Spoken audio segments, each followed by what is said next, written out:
Answer बताओ।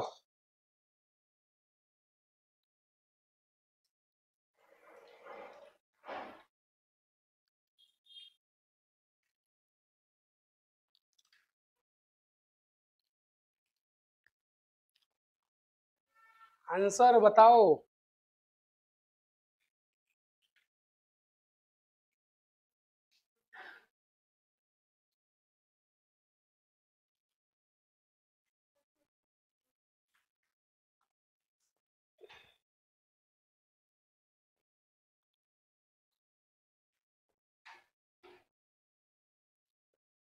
Answer क्या होगा?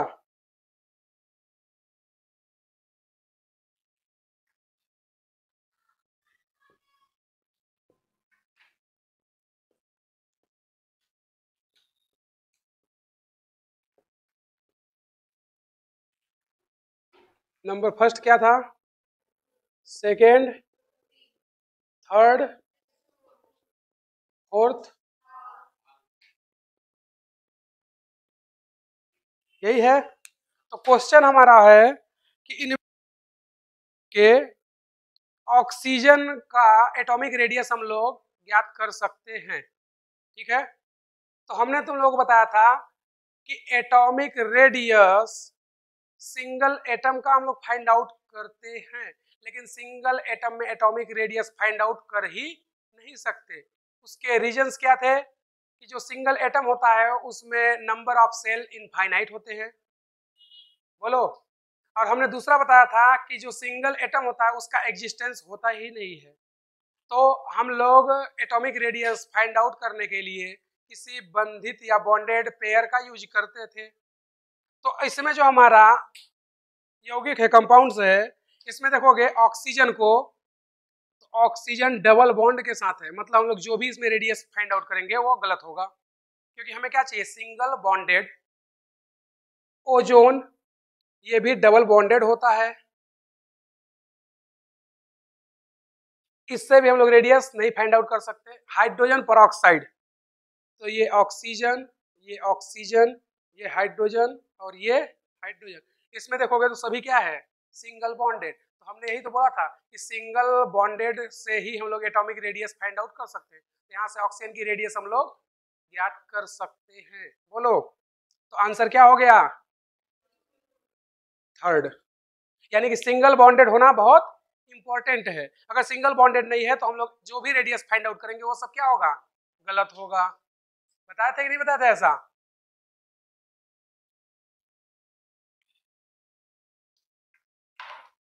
कूलर को बंद कर देना,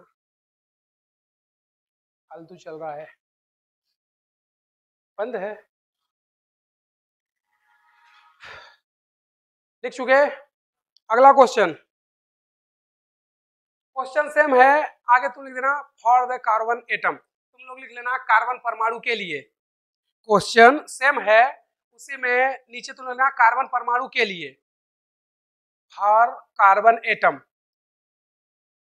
मतलब जो भी लिखे हैं ना, ऑक्सीजन की जगह क्या लिख देंगे? कार्बन। जो क्वेश्चन लिखे हैं सेम है, बस ऑक्सीजन की जगह क्या लिख देंगे? कार्बन। और ऑप्शन लिखना, ऑप्शन लिखना। सेकेंड क्वेश्चन, ये फर्स्ट था, सेकेंड फॉर कार्बन एटम, यानी कि यहाँ पे जो ऑक्सीजन लिखे हैं उसको हटा करके क्या लिख देंगे? कार्बन। तो क्वेश्चन से हो जाएगा कि किस एटम या परमाणु का उपयोग करके कार्बन की त्रिज्या ज्ञात कर सकते हैं। ऑप्शन फर्स्ट C2H6, इसको हम लोग बोलते हैं एथेन। क्या बोलते हैं? Ethane. Number second, second C2H4, इसको हम लोग बोलते हैं एथीन। नंबर थर्ड C2H2, इसको हम लोग बोलते हैं इथाइन।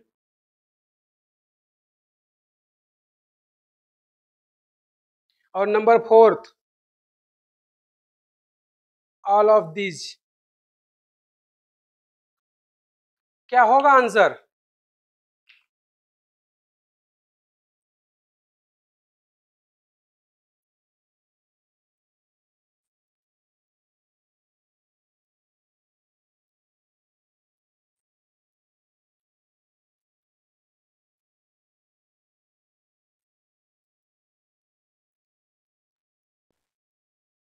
आंसर क्या होगा? फर्स्ट, क्योंकि वो क्या बोला है, कार्बन एटम। तो देखोगे C2H2 क्या लिखा है, इथाइन। आइन मतलब ट्रिपल बॉन्ड, लास्ट में टर्म क्या आ रही है, आइन। ये क्या है, ट्रिपल बॉन्ड। इसकी स्ट्रक्चर ऐसे होती है CH ट्रिपल बॉन्ड CH, तो इसका हम लोग यूज नहीं कर सकते। ये इन का मतलब होता है डबल बॉन्ड, तो ये होता है CH2 डबल बॉन्ड CH2।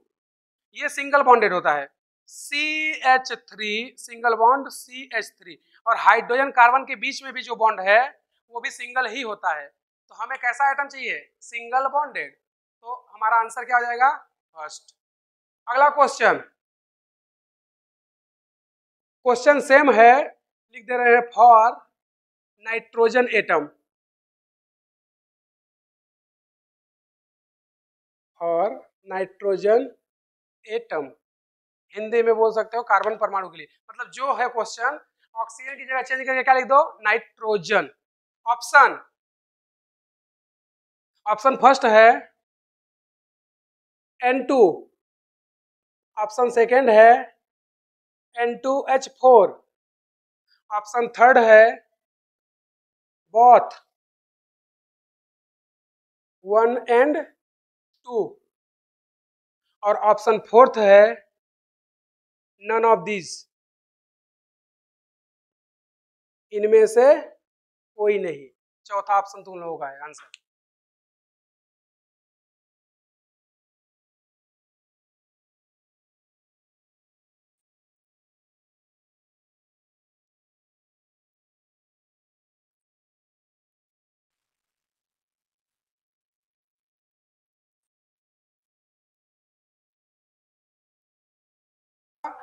कि अगर हमें किसी का रेडियस चाहिए तो हमें एटम कैसा लेना होगा, सिंगल बॉन्डेड, या जो भी मॉलिक्यूल है वो कैसा होना चाहिए, सिंगल बॉन्डेड। तो सिंगल बॉन्डेड इसमें चेक करें कौन है, नाइट्रोजन जो होता है इसमें ट्रिपल बॉन्ड होता है, N ट्रिपल बॉन्ड N, तो इसका तो यूज करेंगे नहीं। इसमें देखें तो ये N सिंगल बॉन्ड N, इधर पर दो हाइड्रोजन, तो हो गया N2H4, तो इसी का यूज कर लेंगे। बोलो, हमें मॉलिक्यूल्स कैसा लेना है, सिंगल बॉन्डेड। कैसा लेना है, सिंगल बॉन्डेड। तो हमें किसका चाहिए था, नाइट्रोजन का। तो नाइट्रोजन कैसा है यहाँ पर, single bonded, N2H4।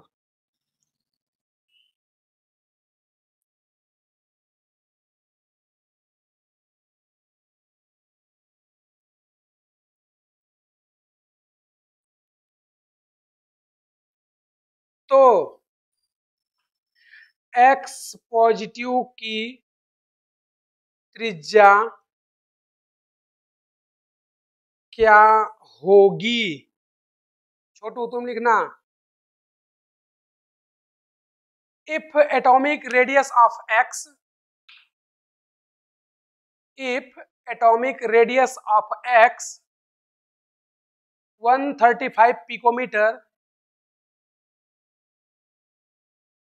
what will be radius of X positive? What will be radius of X positive? Option, first option 180 picometer, option second 165 picometer, option third 142 picometer, और ऑप्शन फोर्थ 96 पिकोमीटर।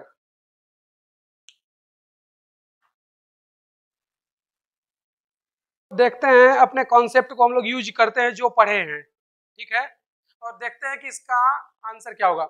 हमने बोला कि x की जो value है 135 picometre है, ठीक है, तो बोल रहा है कि x पॉजिटिव का रेडियस क्या होगा, ठीक।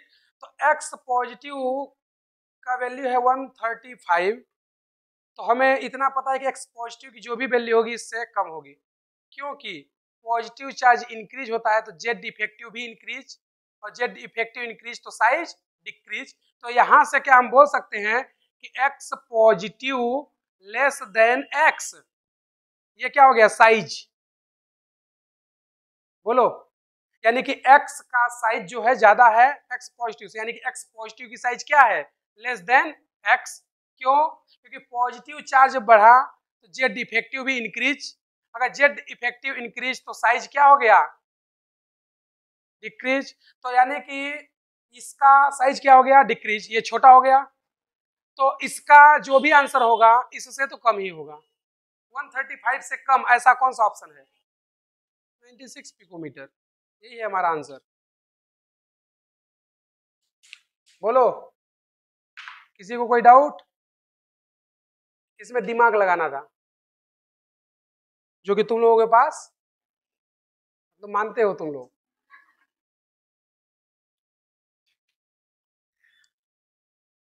लिख चुके? तो अगला क्वेश्चन पांचवा, इसको धीरे से मिटा देते हैं। पांचवा लिखना, यदि x बराबर, बोलो मत नहीं तो कूट देंगे, यदि x बराबर 135 पिकोमीटर है तो x निगेटिव की त्रिज्या क्या होगी? तो x निगेटिव की त्रिज्या क्या होगी? क्वेश्चन 5, छोटू तुम लिखना, if atomic radius of x equal 135 picometre,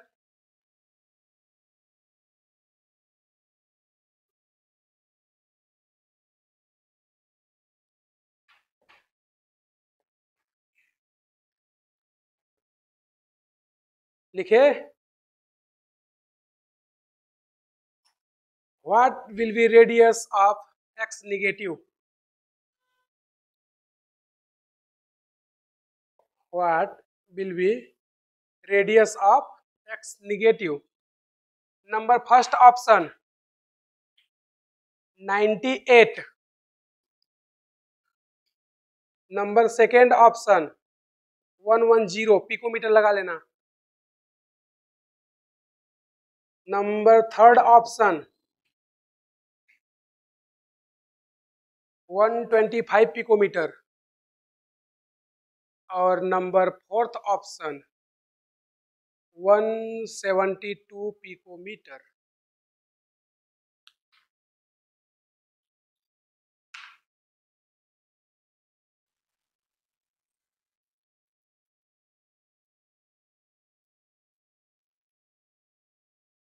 हमने क्या बोला कि अगर x की वैल्यू 135 पिकोमीटर है तो x निगेटिव मतलब इसका साइज क्या हो गया इंक्रीज हो गया, तो इसके साइज का सीक्वेंस क्या हो जाएगा x negative greater than x, तो जो भी x की वैल्यू है उससे ज्यादा ही होगा x निगेटिव की एटॉमिक रेडियस, तो 135 से ज्यादा ऑप्शन कौन है 172, ये हो गया उसका आंसर।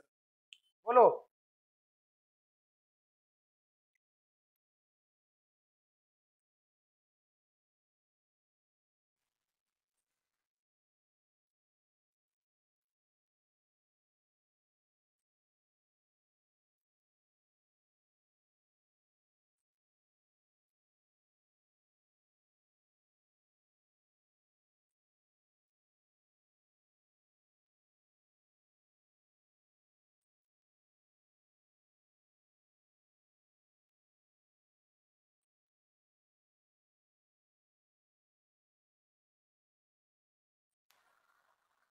ऑप्शन फर्स्ट क्या है 110 पिकोमीटर, सेकेंड है 135 पिकोमीटर, थर्ड है 175 पिकोमीटर और फोर्थ है 252 पिकोमीटर।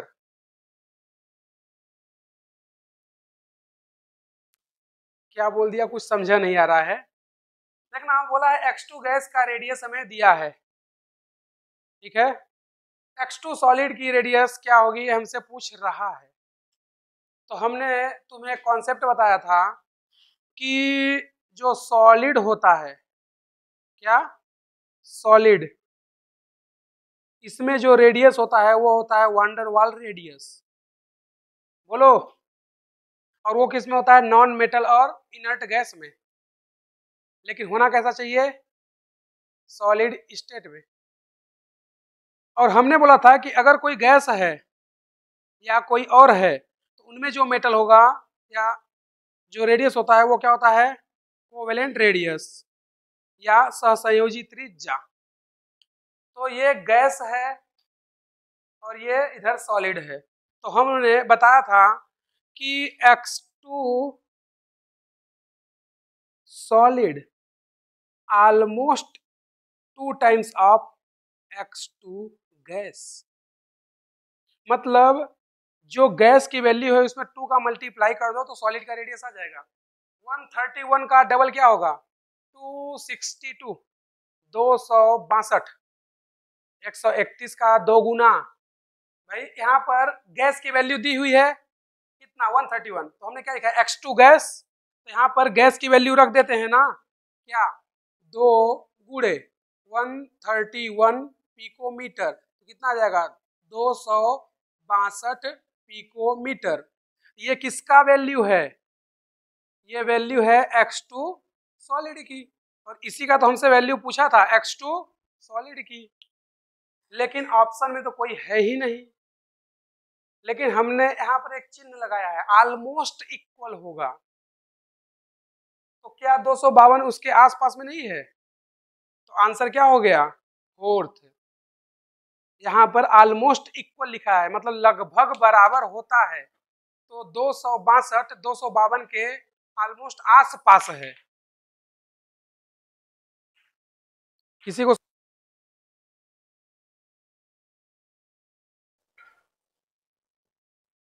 शील्डिंग या इसी को क्या बोलते हैं? Screening effect. हिंदी में क्या बोलते हो? परिरक्षण प्रभाव। परिरक्षण प्रभाव या इसी को बोलते हैं आवरण प्रभाव। ठीक है। तो देखना हमने क्या बोला, ये एक एटम है जिसका ये न्यूक्लियस, ये क्या होगा? उसके सेल या सबसेल। इनमें क्या होंगे? इलेक्ट्रॉन होंगे। तो हम लोग इनके अंदर में इलेक्ट्रॉन को फिल कर देते हैं।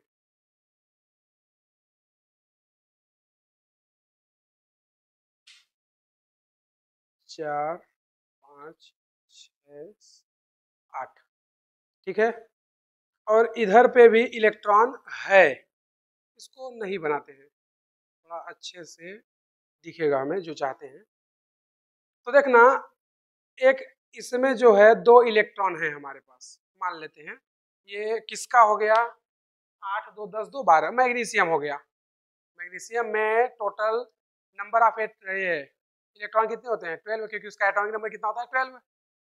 तो ये मैग्नीशियम को हम लोग ले लिए। ठीक है। तो मैग्नीशियम, इसका electronic configuration 1s2, 2s2, 2p6, कितना हो गया? 6, 2, 8, 2, 10, 3s2। बोलो। तो मैग्नीशियम का एटॉमिक नंबर कितना होता है? 12। तो इसको काउंट करोगे तो कितना आएगा? 12। ठीक है। तो हम लोग बोलते हैं क्या? इनर ऑर्बिटल या फर्स्ट सेल में कितने इलेक्ट्रॉन? 2, जो कि है। फिर सेकेंड में कितने? 8। तो 6, 2, 8 है। थर्ड में होने चाहिए थे कितने? 8, लेकिन है कितने? 2। नहीं है तो क्या करें? तो जो 2 हैं उन्हीं से काम चलाते हैं। तो हमने क्या बोला कि ये जो न्यूक्लियस है, ये न्यूक्लियस इन इलेक्ट्रॉन को अट्रैक्ट करेगा। सिर्फ इन्हीं को नहीं, सभी को अट्रैक्ट करेगा।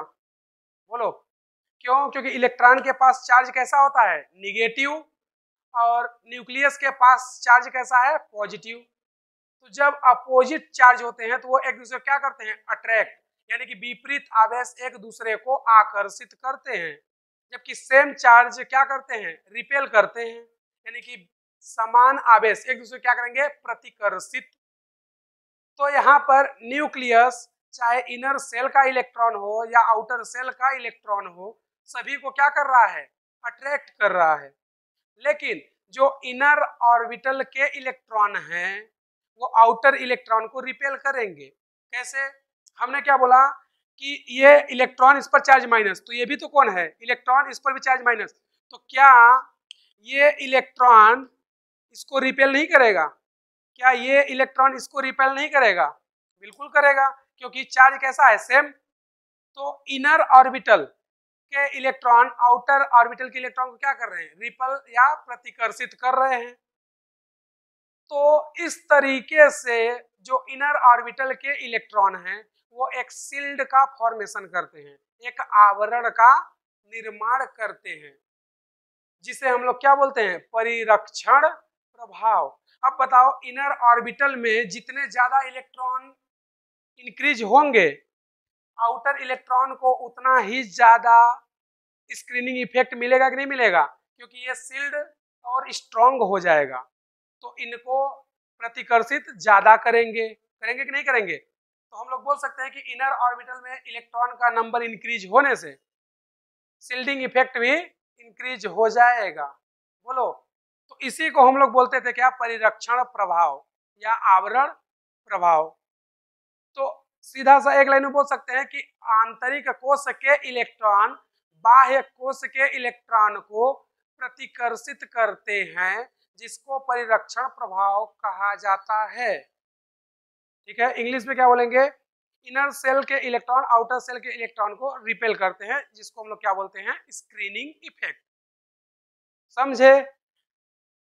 तो ये स्क्रीनिंग इफेक्ट है। हम लोग जो पढ़ना चाहते हैं वो क्या है, ट्रांजिशन कॉन्ट्रैक्शन या लेंथेनाइड एक्टेनाइड कॉन्ट्रैक्शन। तो देखना, हम जो बता रहे हैं वो क्या है, ट्रांजिशन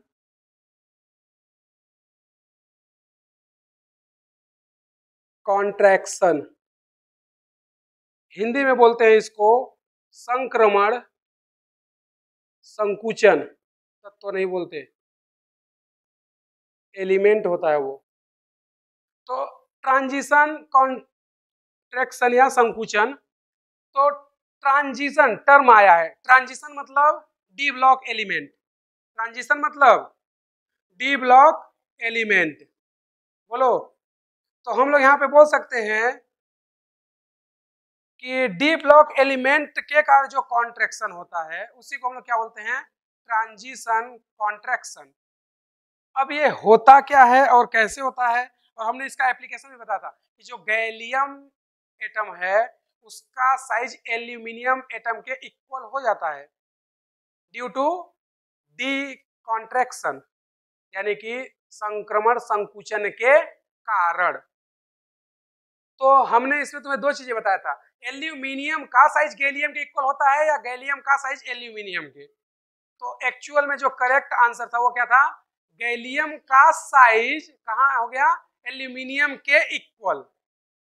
रीजन क्या है, डी कॉन्ट्रैक्शन या ट्रांजिशन कॉन्ट्रैक्शन या संक्रमण संकुचन के कारण। तो यह संक्रमण संकुचन होता क्या है, तो देखना, हम क्या बता रहे हैं कि हमारे पास है एल्यूमिनियम एटॉमिक नंबर 13 या 13, इधर है गैलियम एटॉमिक नंबर 31। कैसे पता चला, इसमें 18 जोड़ दो, हमने बताया था मैजिक नंबर, उसमें 18 जोड़ देंगे, कितना आएगा 31। अब इसका हम लोग इलेक्ट्रॉनिक कॉन्फ़िगरेशन लिखते हैं, 1s2 2s2 2p6 3s2 3p1। बोलो, 13 हो गया, 2 2 4 6 4 10 2 12 1 13, 13 हो गया। इसका भी लिख लेते हैं, इसमें 18 इलेक्ट्रॉन का जो है डिफरेंस होता है। इसका क्या हो जाएगा, 1s2 2s2 2p6 3s2 3p6 कितना हो गया, 2 2 4 6 4 10 2 12 12 6 18। अब यहाँ पे कौन आएगा, डी। तो पहले डी डाल देते हैं, 3d 10, फिर उसके बाद 3p6। अब कितना हो गया, 6 4 10 2 12 12 10 22 22 6 28। फिर उसके बाद 4s 2 4p1, यही आएगा ना। या इसको हम लोग चाहें ना यहाँ तक को, या आर्गन कहाँ पे आ रहा है, 2 2 4 6 4 10 2 12 12 10 22, ज्यादा हो जाएगा, 12 6 18 डी। और इसको लाएंगे तो आर्गन से भी लिख सकते हैं, जो कि हम तुम लोगों को बताए थे कि हम लोग इलेक्ट्रॉनिक विन्यास को नोबल गैस से भी रिप्रेजेंट कर सकते हैं, तो उससे भी कर सकते हैं, कोई दिक्कत नहीं है। तो हमने गैलियम का एटॉमिक नंबर लिख दिया, सॉरी इलेक्ट्रॉनिक कॉन्फ़िगरेशन, और एल्यूमिनियम का भी लिख दिया। दोनों में कितने इलेक्ट्रॉन का डिफरेंस है, 18 इलेक्ट्रॉन। कितने का डिफरेंस है, 18 इलेक्ट्रॉन का। तो हम बता रहे हैं ट्रांजिशन कॉन्ट्रैक्शन या संक्रमण संकुचन या डी कॉन्ट्रैक्शन। तो एल्यूमिनियम से हम लोग कहाँ चले गए, गैलियम में। जैसे एल्यूमिनियम से हम लोग कहाँ जाते हैं, गैलियम में, इलेक्ट्रॉन डायरेक्टली इंक्रीज कितना हो गया, 18। इलेक्ट्रॉन डायरेक्टली कितना इंक्रीज हो गया, 18। और सेल का नंबर तो इंक्रीज होगा, यानी कोष की संख्या बढ़ेगी ही। क्यों, क्योंकि हमने बताया था जब ग्रुप में अप टू डाउन चलते हैं तो नंबर ऑफ सेल या कोषों की संख्या बढ़ती है और इलेक्ट्रॉन का नंबर भी बढ़ता है, इसलिए साइज क्या होती है, इंक्रीज होती है। लेकिन यहाँ पर साइज इंक्रीज नहीं होता, क्यों, क्योंकि डी कॉन्ट्रैक्शन लग जाता है। अब डी कॉन्ट्रैक्शन ये होता क्या है, तो हम क्या बता रहे हैं, यहाँ से यहाँ चले तो देखोगे तुम लोग, तो यहाँ से यहाँ जब हम लोग आए तो 18 इलेक्ट्रॉन अचानक से क्या हो गए, इंक्रीज। क्यों, क्योंकि ये जो डी है, कौन है, डी, इस डी से अचानक 10 इलेक्ट्रॉन इंक्रीज हो गए और बाकी के 2 इलेक्ट्रॉन कहाँ, एस और पी से। बोलो, क्योंकि देखोगे तो यहाँ पे क्या है, ये 3s2 3p1, यहाँ पर ये जो है यही तो 18 इलेक्ट्रॉन हैं और यही 18 इलेक्ट्रॉन इंक्रीज हो गए, जबकि यहाँ पे 18 नहीं था। वो यहाँ पर क्या 18 है, नहीं, यहाँ पर वो 18 इलेक्ट्रॉन इंक्रीज हो गए।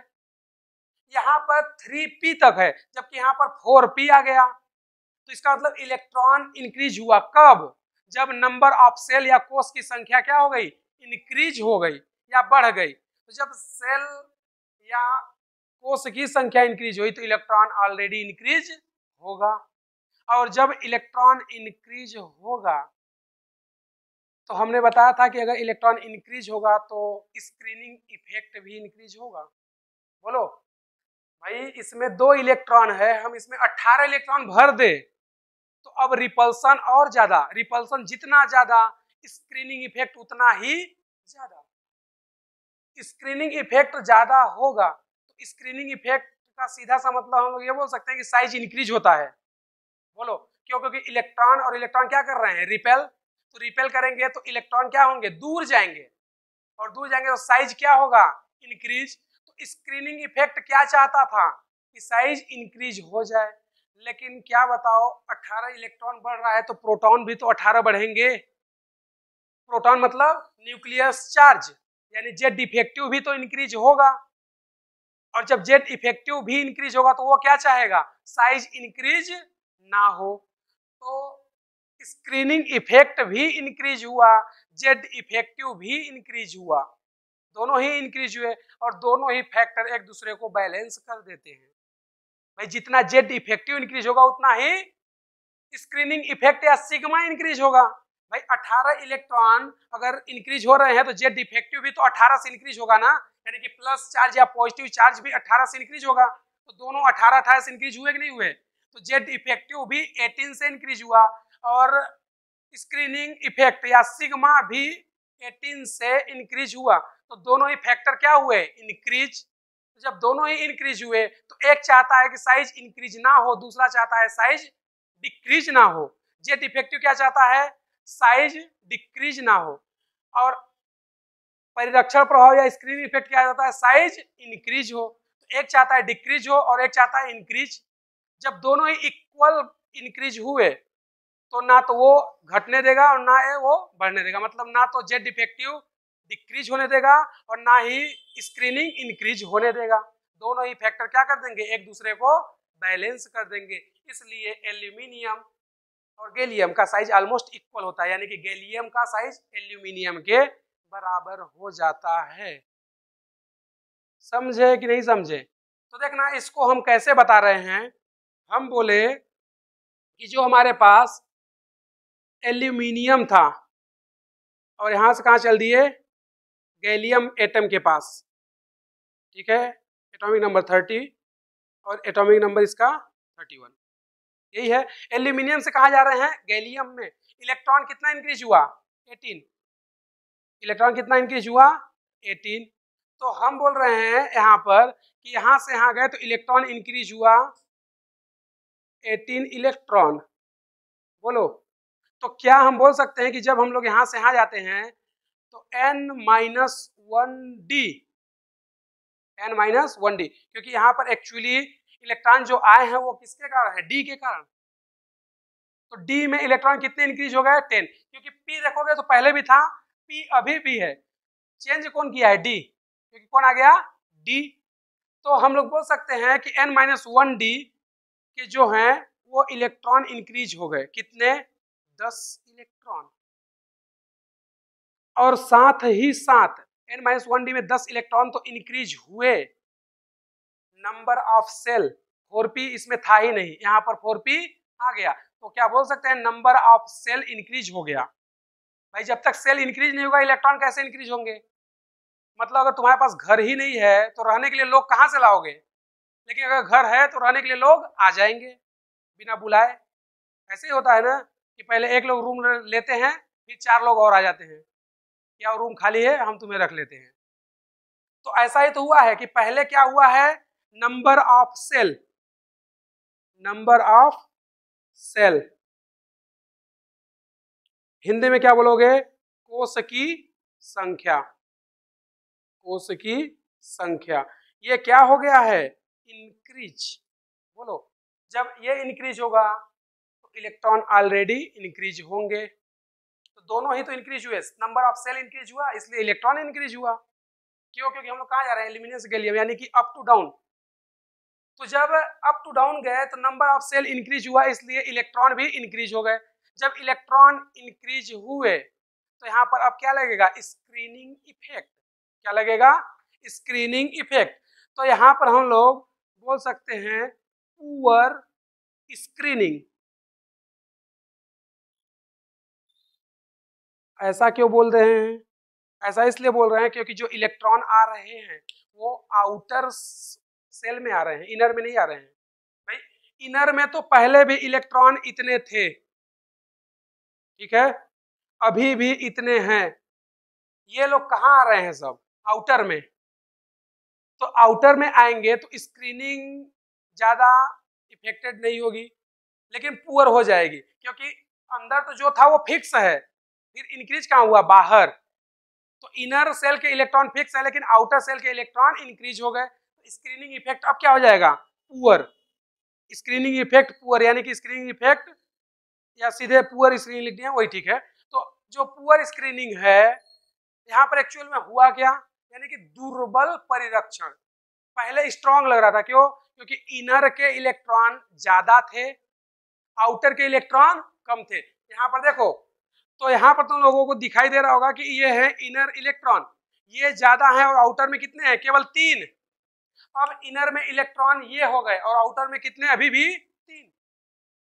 बोलो, तो अब जो हमारा स्क्रीनिंग है वो क्या हो गया, पुअर। हिंदी में क्या बोलोगे, दुर्बल परिरक्षण। तो जब हमारा स्क्रीनिंग इफेक्ट क्या हो गया, वीक या दुर्बल परिरक्षण हो गया, तो इसके साथ साथ एक चीज और बढ़ा है, क्या, इलेक्ट्रॉन, इलेक्ट्रॉन रिपल्सन, ये भी तो इंक्रीज हुआ है।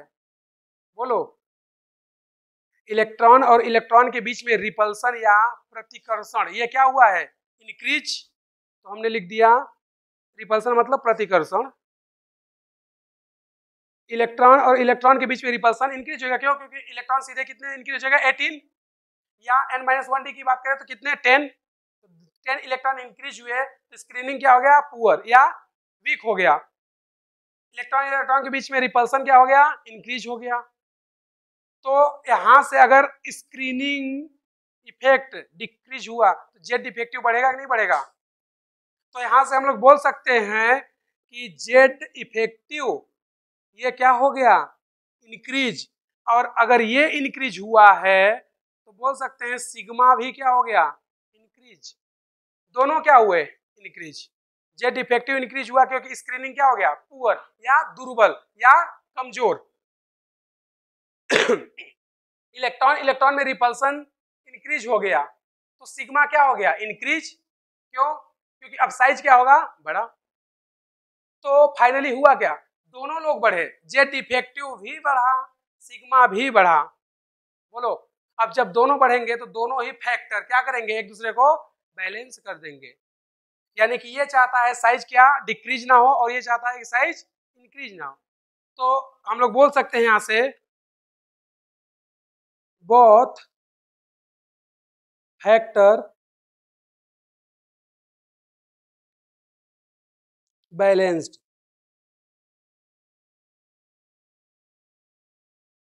हिंदी में तुम लोग लिख सकते हो दोनों कारक एक दूसरे को संतुलित कर देते हैं। इससे हुआ क्या, इससे हुआ ये कि साइज जो है वो सेम हो गया। साइज क्या हो जाएगा, सेम। इसीलिए एल्यूमिनियम और गैलियम का साइज ऑलमोस्ट इक्वल होता है। बोलो, इसी को तो हम लोग बोलते हैं डी कॉन्ट्रैक्शन। तो फाइनली ये सब घटना किसके कारण हुआ, n-1d के इलेक्ट्रॉन के कारण। तो हम लोग यहाँ पर बोल सकते हैं कि डी इलेक्ट्रॉन के कारण जो संकुचन होता है उसी को हम लोग बोलते हैं संक्रमण संकुचन। बोलो भाई, ये पूरी घटना किसके कारण हुई, डी के कारण, तो हम लोग क्या बोलेंगे, डी इलेक्ट्रॉन के कारण जो संकुचन होता है उसी को हम लोग क्या बोलते हैं, संक्रमण संकुचन। इससे होगा क्या, इससे एल्यूमिनियम का साइज गैलियम के इक्वल हो जाएगा। तो हमने तुम्हें बताया था कि साइज इक्वल है, ये ठीक है। रीजन तुम्हें बताना पड़ेगा क्योंकि क्वेश्चन में रीजन पूछ देगा कि एल्यूमिनियम का साइज गैलियम के इक्वल होता है। ऑप्शन, ट्रांजिशन कॉन्ट्रैक्शन के कारण, लेंथेनाइड के कारण, एक्टिनाइड के कारण, या ऑल ऑफ दिस। तो किसके कारण होता है, ट्रांजिशन कॉन्ट्रैक्शन के कारण या संक्रमण संकुचन के कारण एल्यूमिनियम का साइज गैलियम के इक्वल हो जाता है। किसी को कोई डाउट, बोलो। तो यहाँ पर तुम्हें स्क्रीनिंग इफेक्ट या शिल्डिंग भी बता दिए और ट्रांजिशन कॉन्ट्रैक्शन भी कर लोगे, छाप लो। जो लेंथेनाइड है, क्या हम लोग बोल सकते हैं कि लेंथेनाइड जो सीरीज होती है वो स्टार्ट होती है 58 से और इंड होती है 71 पर। सीरियम से शुरू होती है और ल्यूटीशियम पर खत्म होती है, ठीक है। तो हम अगर बात करते हैं किसकी, लैंथेनम की, इसकी लैंथेनम एटॉमिक नंबर 57, फिर उसके बाद आता है cerium atomic number 58 dash dash dash कहाँ तक, ल्यूटीशियम एटॉमिक नंबर 71, उसके बाद हैफनियम एटॉमिक नंबर 72। ये पूरा क्या है, लैंथेनाइड सीरीज। ये दोनों डी ब्लॉक के हैं, ध्यान रखना। लैंथेनम और हैफनियम दोनों ही कहाँ के हैं, डी ब्लॉक के। लेकिन सीरियम से ल्यूटीशियम ये सब कहाँ है, एफ ब्लॉक या लैंथेनाइड सीरीज। कहाँ से शुरू होता है, 58 से, कहाँ खत्म होगा, 71 पर। तो लैंथेनम के अगर हम लोग इलेक्ट्रॉनिक कॉन्फ़िगरेशन को देखें तो क्या होता है इसका इलेक्ट्रॉनिक कॉन्फ़िगरेशन, जिनॉन।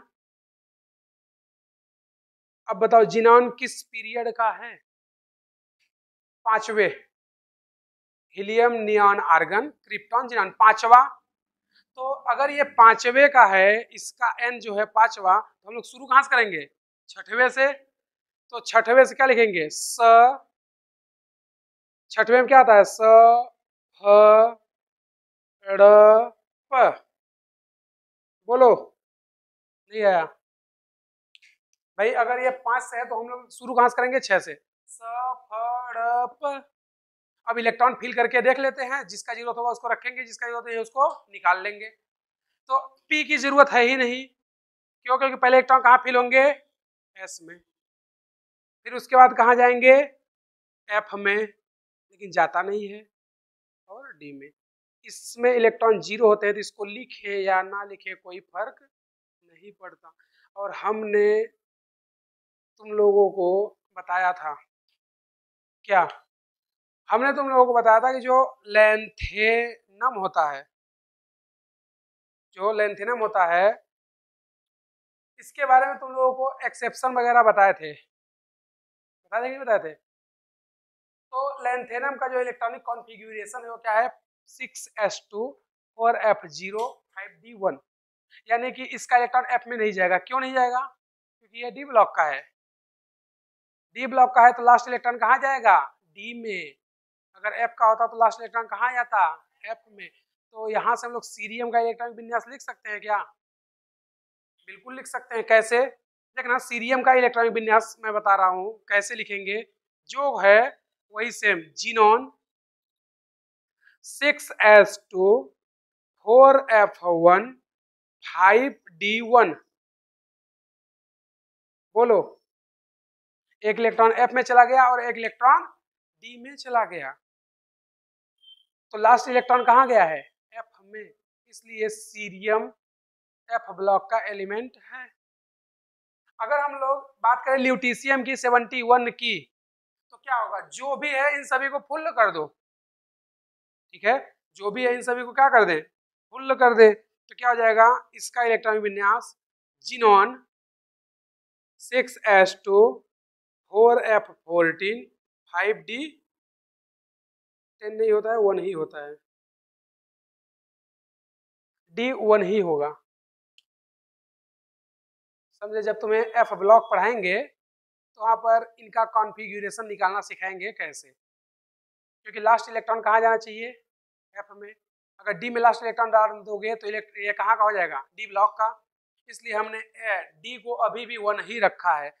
तो एक चीज याद रखना कि अगर लैंथेनाइड सीरीज का तुम लोग कभी भी इलेक्ट्रॉनिक विन्यास रखोगे या लिखोगे, तो ये हमेशा याद रखना कि डी या तो 0 होता है या 1 होता है। डी में या तो इलेक्ट्रॉन 1 होंगे या होंगे ही नहीं। समझे? तो वहां पर तुम्हें सिखाएंगे कैसे होता है। तो देखना, यहाँ पर अगर हम बात करें जीनोन, जीनोन का एटॉमिक नंबर कितना होता है भाई? बोलो। 54, 55, 56, 157। भाई जीनान का 54, 54, दो है एस ब्लॉक में, कितना हो गया? 56, और एक है डी ब्लॉक में, कितना हो गया? 57, यानी कि ये लैंथेनाइड का है। एक और आ गया एफ में भी, तो अब कितना हो गया? 58, जो कि सीरियम का है। इसका कितना? 71 है ना, तो 54, भाई इसका 54, ये भी 54, 54 और 14, दो कितना हो जाएगा? 16, 16 एक 17, 17 में 54 जोड़ो, 71 आएगा कि नहीं आएगा? इसका मतलब ये इसका है, बाकी बचा हुआ इसका। इसमें क्या कर देंगे? अब एफ तो फिल नहीं कर सकते, एस भी फिल नहीं कर सकते, D2 हो जाएगा। बोलो भाई, अगर इसका इलेक्ट्रॉनिक विन्यास लिखे तो क्या ऐसे लिख सकते हैं? जीनोन 6s2 4f14 और 5d2। क्यों? क्योंकि एफ भी कंप्लीटली ऑक्यूपाई है, एस भी कंप्लीटली ऑक्यूपाई है, मतलब एस और एफ पूर्ण रूप से भरे हैं। तो अब इलेक्ट्रॉन जाएगा तो जाएगा कहाँ? डी में। अगर डी में जाएगा तो हम वही तो बोल रहे हैं, हैफनियम डी ब्लॉक का एलिमेंट होता है। अब हमारा मेन कहानी जो हम बात करना चाहते हैं उस पर चलते हैं। यहाँ पर देखोगे तो एफ यहाँ से शुरू होता है। एफ यहाँ पे कितना है? 0 लैंथेनम पर। हैफनियम पर एफ कितना हो गया? 14। इलेक्ट्रॉन इंक्रीज कितने हुए? 14। यानी यहाँ पे हुआ क्या? n-2 के इलेक्ट्रॉन, n-2 एफ के इलेक्ट्रॉन कितने? 14। वो क्या हो गए? इंक्रीज हो गए, बढ़ गए। कैसे पता चला? इलेक्ट्रॉनिक विन्यास से। यहाँ पे देखेंगे एफ कितना था? 0। यहाँ पर देखेंगे एफ कितना था? 14। इसका मतलब कि यहाँ से यहाँ तक में एफ जो है वो कितना? कंप्लीटली ऑक्यूपाई हो गया, 14 इलेक्ट्रॉन। यानी n-2 एफ के जो इलेक्ट्रॉन है वो कितने इंक्रीज हो गए? 14 या 14। बोलो, हुए कि नहीं हुए? तो यहाँ से हमारे पास जो n-2 f के इलेक्ट्रॉन है कितने इंक्रीज हो गए 14। अब इलेक्ट्रॉन 14 इंक्रीज हुए तो हमारा जो स्क्रीनिंग इफेक्ट है वो क्या हो जाएगा निग्लेजिबल, या हिंदी में बोले नगण्य परिरक्षण। क्या हो जाएगा निग्लेजिबल या नगण्य परिरक्षण। लेकिन देखोगे तो जब तुम लोग वहां से यहां आए, ठीक है, तो उससे तो कोई फर्क नहीं पड़ा, लेकिन हमने बताया था 4D और 5D का साइज ऑलमोस्ट इक्वल हो जाता है। हमने तुम्हें बताया था कि 4D का साइज ऑलमोस्ट इक्वल हो जाता है 5D के, और ये होता है 3D, ऐसा बताए थे। ऐसा सभी जगह होगा थर्ड बी के अलावा, एक्सेप्ट थर्ड बी। इसको थर्ड बी नहीं फॉलो करता, थर्ड बी के अलावा। और तुम्हें याद हो तो हमने स्कैंडियम, इट्रियम, लैंथेनम, एक्टेनम में सीक्वेंस बताया था। सबसे बड़ा कौन था एक्टेनम, फिर उसके बाद लैंथेनम, उसके बाद इट्रियम, उसके बाद स्कैंडियम। तो उसमें साइज इक्वल नहीं हुआ था, क्यों? क्योंकि वो सभी इसके पहले आ रहे थे और इसके पहले कोई कॉन्ट्रैक्शन लगा ही नहीं था। तो थर्ड बी के लिए जो सीक्वेंस होता है वो देखोगे तो ये होता है थर्ड बी का sequence, scandium, yttrium, lanthanum, hafnium. इसमें साइज इक्वल ही नहीं हुआ, क्यों?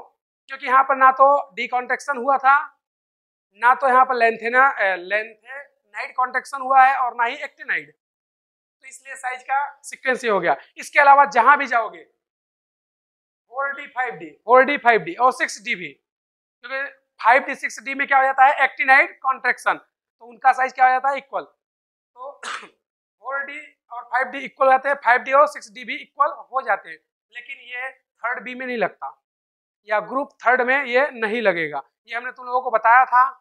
बोलो।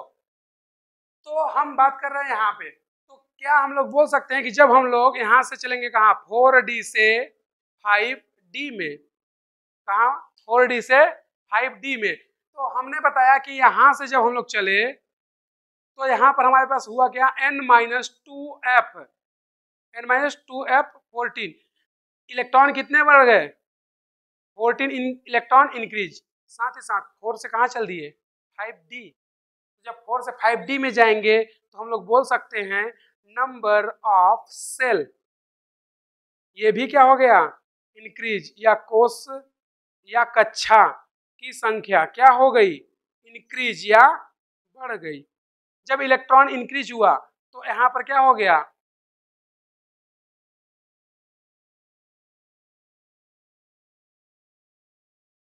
Negligible screening. हिंदी में क्या बोलोगे नगण्य परिरक्षण, नगण्य परिरक्षण। इससे हुआ क्या, और यहां पर होगा क्या इलेक्ट्रॉन बिटवीन इलेक्ट्रॉन रिपल्सन क्या हो जाएगा बोलो रिपल्सन इंक्रीज होगा। भाई अगर सेल का नंबर इंक्रीज हो जाए तो इलेक्ट्रॉन इंक्रीज होंगे, इलेक्ट्रॉन इंक्रीज होंगे तो हमारा जो स्क्रीन इफेक्ट है वो क्या हो जाएगा पुअर। अगर ये पुअर होगा तो इलेक्ट्रॉन इलेक्ट्रॉन के बीच में रिपल्सन क्या हो जाएगा ज्यादा, इंक्रीज हो जाएगा। अगर ये हुआ तो क्या हम लोग बोल सकते हैं कि जेड डिफेक्टिव ये क्या हो गया 2 टाइम्स इंक्रीज हो गया। डी में क्या होता था 1 टाइम्स इंक्रीज होता था, क्योंकि वहां पर 10 इलेक्ट्रॉन इंक्रीज होते थे, यहाँ पर कितने हो गए 14, तो हम लोग बोल सकते हैं कि जेड डिफेक्टिव 2 टाइम्स इंक्रीज हो गया। तो यहाँ से हम लोग बोल सकते हैं कि सिग्मा भी 2 टाइम्स इंक्रीज होगा, क्योंकि जो सेल का नंबर है वो भी तो इंक्रीज हो रहा है। तो दोनों ही फैक्टर क्या हुए increase, both factor are balanced, both factor are balanced।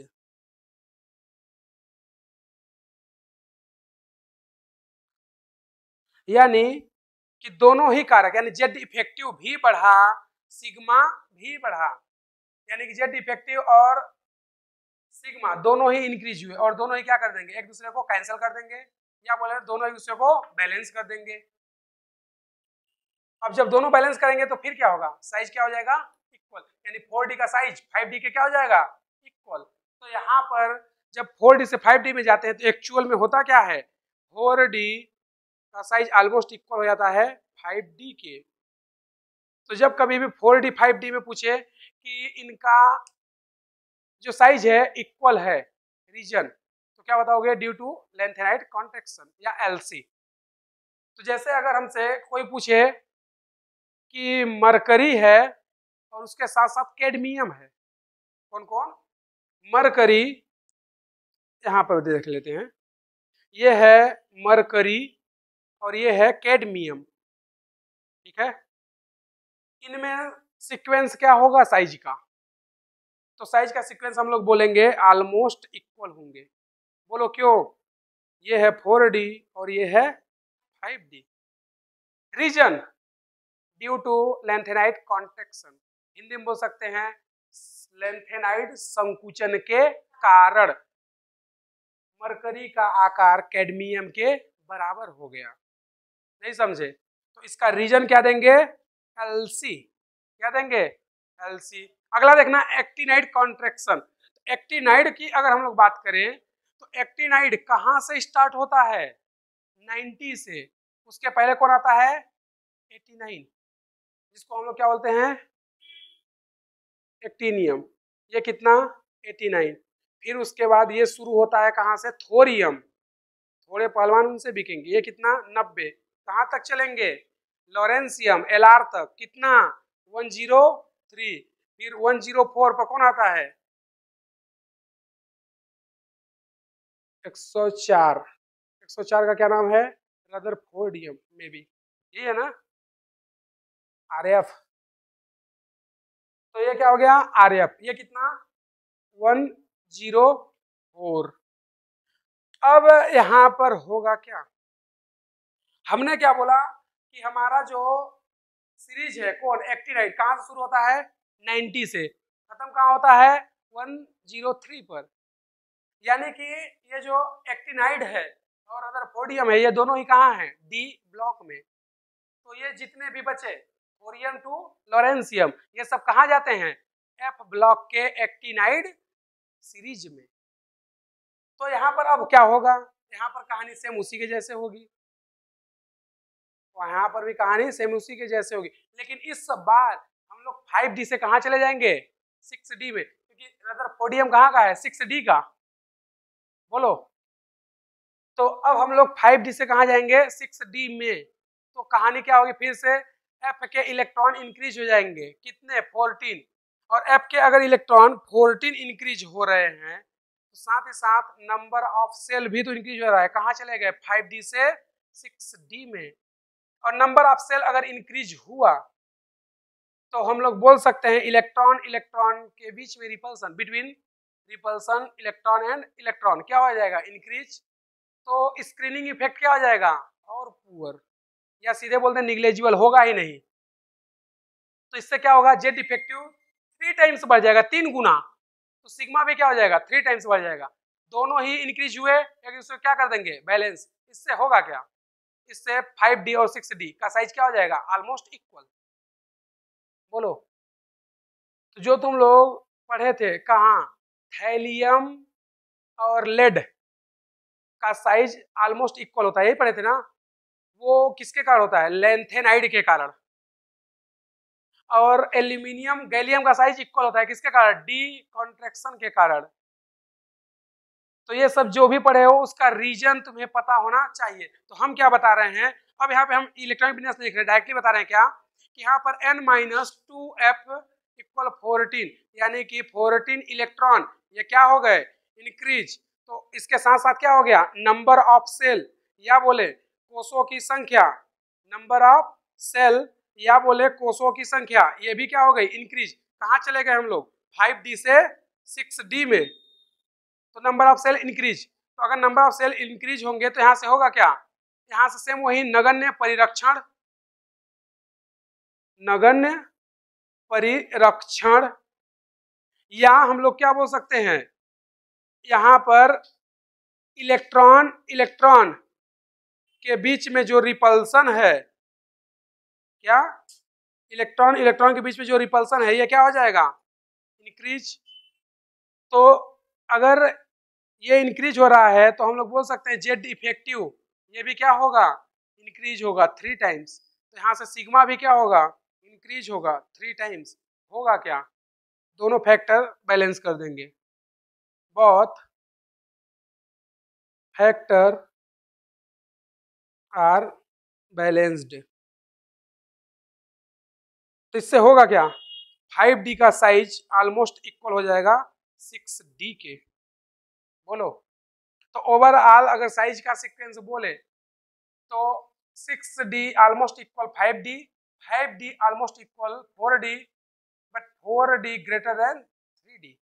तो हमसे अगर डायरेक्टली साइज पूछे तो हम लोग क्या ऐसे बोल सकते हैं, देखो 3D, 4D, 5D और 6D। इनमें ऐसा होता है साइज का सीक्वेंस। इनका रीजन क्या बताओगे, LC। इनका रीजन क्या बताओगे, AC, लेंथेनाइट कॉन्ट्रैक्शन और ये एक्टिनाइट कॉन्ट्रैक्शन। बोल सकते हैं ये रूल कब एप्लीकेबल होगा, 3rd B के अलावा, एक्सेप्ट 3rd B। यानी कि सभी जगह लगेगा, 3rd B में नहीं लगेगा। 3rd B का सीक्वेंस यहाँ हमने लिख दिया है, 3rd B का सीक्वेंस ये होता है, इसके अलावा जहां भी जाएंगे सभी जगह ऐसा कर देंगे। समझे। तो अगर हमसे बोल दे इधर पे है जिंक, इधर पे है कैडमियम, इधर पे मरकरी और इधर पर कॉपरनीशियम, साइज का सीक्वेंस पूछ ले तो क्या बताएंगे कि इनका साइज ऑलमोस्ट इक्वल होता है, इनका भी साइज ऑलमोस्ट इक्वल होता है, लेकिन ये ऐसे होता है। बोलो, कर सकते हैं भाई, ये वही तो है। ये क्या हो गया 6D, ये 5D, ये 4D और ये 3D। और ये किस ग्रुप की बात हो रही है, 2nd B, या कि फिर बोले 12वें की। ग्रुप नंबर ये 12 है ना, जिंक, कैडमियम, मरकरी, कॉपरनीशियम। तो यहाँ पर देखोगे सीक्वेंस ये है, जबकि यहाँ पर सीक्वेंस ये है, क्योंकि यहाँ पर कोई कॉन्ट्रैक्शन हुआ ही नहीं था। जबकि यहाँ पर इसका रीजन क्या दोगे, ये LC और ये AC। समझे कि नहीं समझे। तो इनका रीजन क्या बताओगे, 4D 5D का साइज इक्वल है LC के कारण, 5D 6D का साइज इक्वल है AC के कारण। लेकिन जब P ब्लॉक में जो भी साइज इक्वल है वो या LC के कारण होगा या कि फिर D कॉन्ट्रैक्शन के कारण। AC के कारण वहां साइज इक्वल नहीं होता है। समझे, लिख लो।